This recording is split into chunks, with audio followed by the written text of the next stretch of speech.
The Trump administration is raising the stakes in its ongoing battle with universities. Secretary of State Marco Rubio has now ordered U.S. embassies worldwide to stop scheduling interviews for student visas.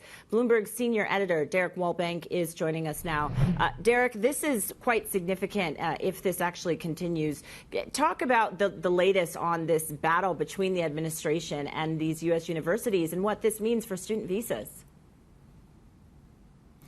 Well, Jennifer, thank you so much. I'm sitting here in Singapore, and right now is the time when a lot of students start booking their visa appointments with the U.S. Embassy here in preparation for the fall semester. The offers of admission have gone out, in many cases have been accepted, and now a lot of students right around the world are wondering what's going to be happening here. Will they be able to go to university at all in America like they have in many cases hoped and dreamed about for years and years and years, and their parents for maybe even longer than that.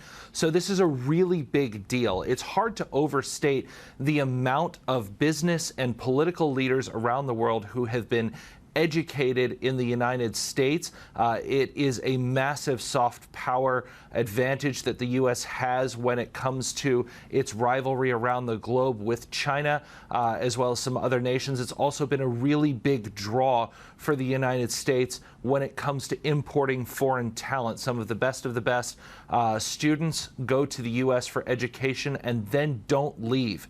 And they start companies or they get hired at companies and they go on to do that. So this disruption, is it going to be temporary? Is it going to be something longer? I think that's a critical question on a lot of minds right now. But at the same point, this goes in as part of, as you quite rightly mentioned, a larger campaign that the United States government under the Trump administration has to kind of reshape higher education in the U.S.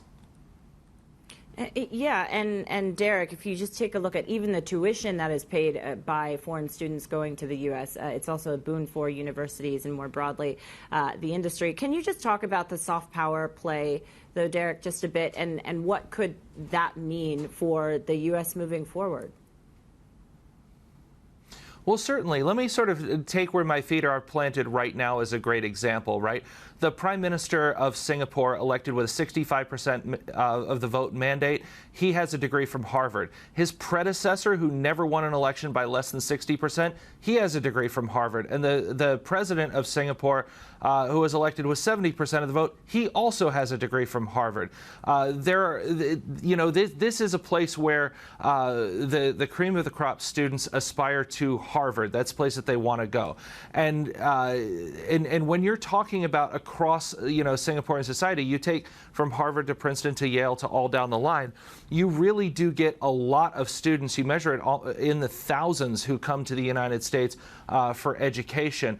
And all of that sort of, as I mentioned, it translates throughout society. So when the U.S. is sitting there talking to the new Singapore Prime Minister, for example, as they're closely courting him in the U.S.-China fight, even though Singapore says it wants to remain non-aligned, they are talking to a guy who has a degree from the University of Wisconsin, then the University of Michigan, then Harvard, right? That's where his education is. That means that he will have had experiences going to campus, going to football games in Madison, going through Ann Arbor and all of that entails, then going to Harvard for that flagship, experience at the Harvard Kennedy School. You can't buy that sort of time with a world leader in their formative years. It's really, really difficult, and it's an experience that the United Kingdom has enjoyed for years and years with Oxford and Cambridge and the LSE and many others. The U.S. currently enjoys now with an overwhelming advantage among the top 100 world universities, no matter what list you look at. And it's been a major soft power play. So I think to a degree that maybe the United States doesn't fully appreciate, this fight is resonating in the halls of power and in the Wall Street equivalents from Raffles Place through to anywhere else you want to look at all the way around the world. Right.